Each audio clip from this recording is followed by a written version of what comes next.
નમસ્કાર. ગુજરાતીના છેડે શરણાઈનો સ અને સ ની સાથે ક્રિયા.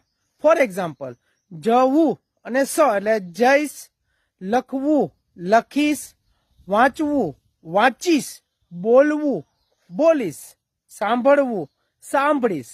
આ બધા જ વાક્ય મારા પોતાના માટે છે. પોતાના માટે એટલે હું એટલે આઈ. પહેલા સ્થાન ઉપર લખો આઈ. શરણાઈના સ માટે લખો વિલ. જે ક્રિયા છે એ ક્રિયાનું લખી નાખો અંગ્રેજી. ફોર એક્ઝામ્પલ, હું જઈશ. હું એટલે આઈ. જઈશ શરણાઈનો સ છે તો આઈ ની બાજુમાં લખો બીજા સ્થાન પર વિલ. I will. જવું એટલે ગો. આઈ થી પેલા બનાવો, પછી વી થી બનાવો, યુ થી, ધેય થી, હી, સી, ઈટ.